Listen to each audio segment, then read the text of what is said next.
Good morning, everybody, with another Mind the Chat. Today, we have the pleasure to have with us Francesco Starace, CEO of the Enel Group. Good morning, Francesco. Good morning, Marco. Thanks for having me here.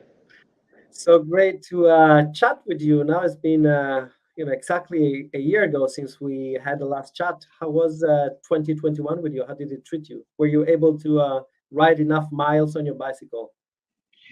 I did lay up about. I did a good year in bicycle, and I think it was also a good year for the business in general. Although we still had to deal with this pandemic in ways that were not completely clear when we had that chat that you mentioned before. So we survived. I think we did pretty well at the end of the day, and I think we're in a situation in which we would never think we would be ever in our life, but the reaction has been phenomenal. So I'm really happy that we did all the transformation we had in mind, and we kept pushing them, because without them we would be in a difficult situation. Now I think we are well positioned. And in fact, I mean, congratulations first of all, because this Mind the Chat is done under the framework of the Corporate Startup Stars, and Enel, as it pretty often happens, has been ranked among the top performers in the world when it comes to innovation, open innovation, and also with the special prize of the best in class for startup procurement. So congratulations for that. I think is well deserved. It's been a startup year in many ways. If you look at it, everything can be considered a startup the way the system unfolded in front of us. We even changed our organization during the pandemic twice, and we launched major projects in terms of digital transformation, which we had in mind to launch, but had we understood that what was going on, we probably would have been terribly scared about even trying to do that in the present conditions. But I must say, I'm really grateful for all the colleagues in Enel that did this, because we were successful in even a shorter time than anticipated in bringing in digital transformation and platformization of our businesses through this 2021 year, that enabled this last strategy outlook that we presented in November, and the consequent changes in the organization. So it's been a very seminal year, if you want. It's been a big change for the company. I mean, one of the many, but this one really is the last, let's say, that we can talk about. And I want to start the conversation with the narrative around open power. Is something that we're seeing more and more associated to Enel, right? So really on this transformation that you're talking about, the open power value sharing model, how did that come together? Look, I remember when we decided this open power combination, open power, and it came up after, let's say, several months of discussion of what were we really competing against? What was, a company has always some kind of competitive outlook and background, and we asked ourselves, are we competing against other utilities? Yes. Is this the real competition we have to worry about? Not really. So what is the real competition we have to worry about? What is it that really we should aim at being competitive with? And it came to us that actually it was all about a competition between energy sources. energy media, energy vectors, as they're called. So it's basically a competition between electricity and fossil fuels. And so we said, how can we win this battle alone? This is impossible. We need to bring in all the electricity field and make sure that everything that is developed and discovered and innovated that makes electricity less expensive, easier to use, more let's say friendly, more secure, more stable, in other words, that makes it more convenient, then that must be shared. It must be open to everyone. And that's the open power concept. So we said we are totally open for the innovation process to be available to everyone. We're totally open to share our ideas with anyone and receive them from anyone. And we're totally open to partner up with anyone. The important thing is that electricity becomes decarbonized and, of course, more and more convenient for everyone. So that was the change in mind. So it was a competition between energies and not a competition between companies. And that triggered the open innovation concept and the open power semantics, if you want. Yeah, so even more, relevant to this discussion that we're having. You've been a very big proponent of innovation since your early days at Enel. I mean, this is a very open question, but how important is innovation today in the energy sector, and how is that implemented in the Enel case? I know that answer can go 20 minutes, but what do you think has really changed in the last few years? Well, today, if you look at the narrative of the energy transition, you find a lot of time the word innovation across books, articles, interviews, declarations, innovation, innovation, innovation, which is needed because the energy transition is all about basically decarbonizing electricity and then electrifying consumption that doesn't use electricity as of now, but would if electricity would be decarbonized and convenient. So we're back to square one. So if electricity is decarbonized and convenient, then it will move across different sectors, different industries, different ways of life. And look at what happens in transport, for example, in transportation. It's an incredible exercise of innovation applied to reality in a big scale. Okay, so what is the innovation and how do we want to use it? It's basically stimulate our changes in our sustainable profile, because you cannot be sustainable or become from unsustainable sustainable without changing something, and that requires innovation on one end. On the other, make us ready to accept the innovation that comes from outside. Think about, for example, the charging stations for electric cars.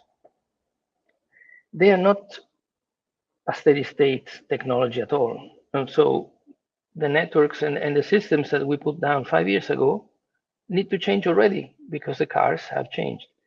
Do you think it's finished? No, I think there will be another 2 or 3 waves at least of evolution of car technology and battery technology to which we will have to adapt. Can we drive that change? No, we are driven by it, but we have to be completely open and adapt quickly. So innovation is, if you want, a tool to interact with the world. And at the end, reality is interaction. So if you don't interact, you simply don't exist. So it's a way in which you're existing, if you want. It's an existential point of view. In the case of implementation of Enel's plan, you've been known for the development of a large network now of innovation hubs around the world, one of which is actually also here in Silicon Valley. I mean, looking back now to that strategy 5 years later, are you satisfied with the result? What have been the tangible and intangible outcomes that you see from that, and what are the future perspectives of that strategy? I think without those innovation hubs, we would not have achieved what we have. They were, I would say, really fundamental, and the reason why are two basically. One is that we started with the innovation hubs to find answers to problems, solutions to problems, and answers to questions we could not find. So we had a long list of issues we were dealing with, which we didn't really know how to fix and resolve. And we went to these innovation hubs with this. We got a lot of rubbish, and we got also a lot of good ideas. Okay, but and that was the beginning of the innovation journey which we started. But the second reason is that when our colleagues, all of us, we saw that out there we found solutions that that we were unable to think about. We understood that the world is large, much larger than our company, that our capabilities are limited, much more than we thought, and that we should listen. And I'm sorry to say, but this is an industry that was not used to listen at all. It was completely self-referenced. So it was a huge exercise of humble listening and understanding that out there's lots of bright people. Let's just get them to know what our problems are, ask them to help us, and then all together we can prosper. And we found, great startups. We had successes in many cases. Lota Data, Bax, Energy Vault. I mean, I could go on for some time. I mean, people that we didn't know existed that we met in this innovation hubs that helped us in incredible ways, and they themselves, on the other side, were surprised that they found a company like us that was perceived to be kind of sleepy and self-referenced, that was so forthcoming in in explaining what problems they had and how they could be helped. I think it also was a good way of let's say getting in touch with what news the innovation world was going to deliver in the next future. I think by the presence of these 10 innovation hubs, we have built a system that makes us capable of understanding what is brewing that will come up in the next few years. So it's a very powerful tool. I think without them, we would be not really where we are today.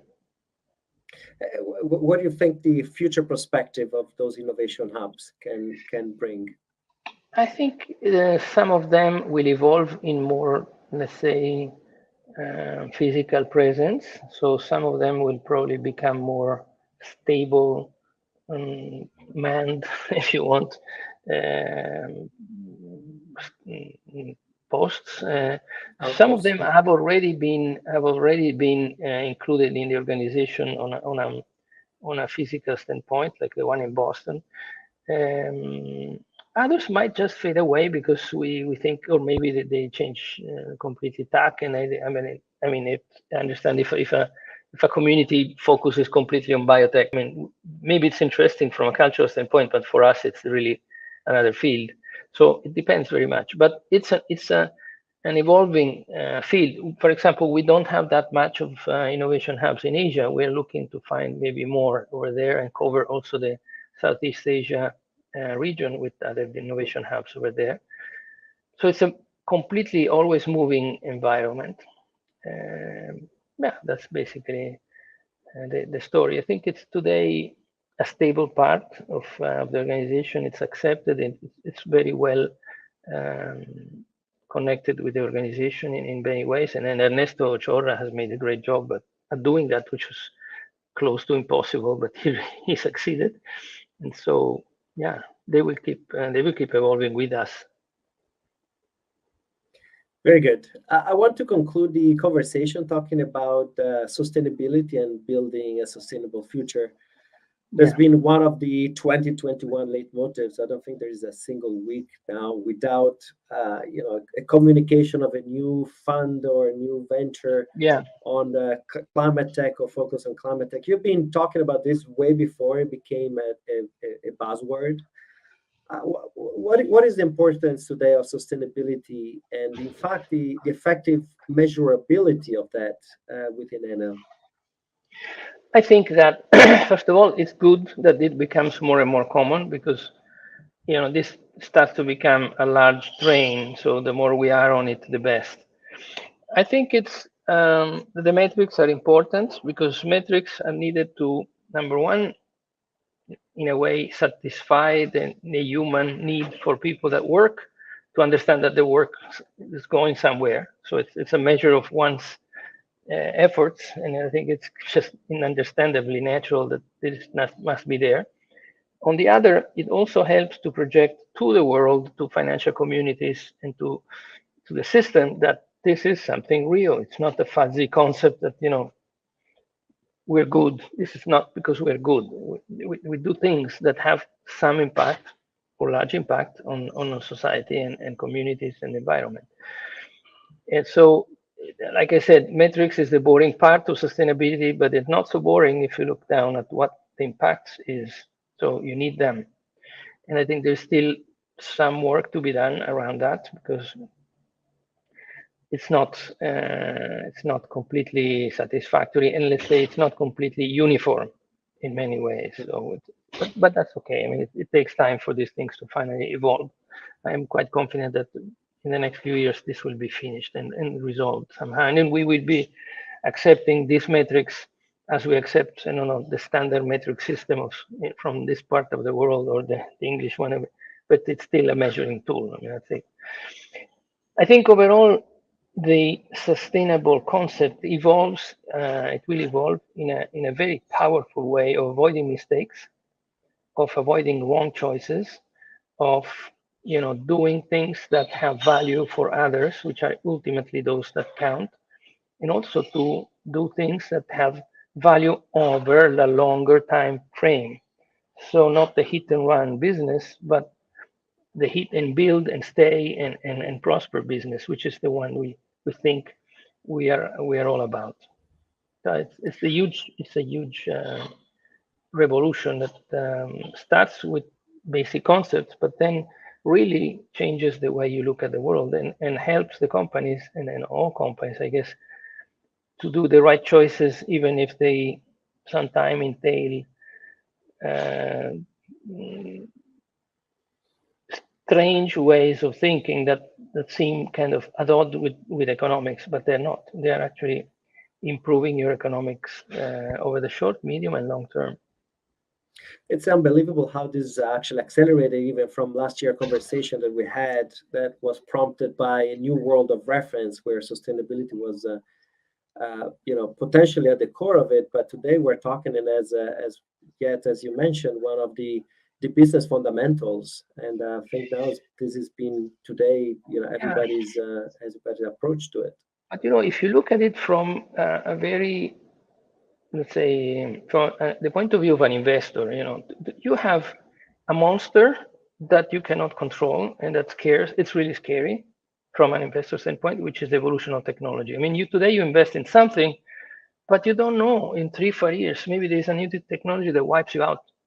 So that's really scary because no one has a clue of the evolution of technology today. You can see more or less a direction, and you know what attributes make sense in the evolution of technology. So things that have intrinsic potential for succeed and things that don't from the beginning.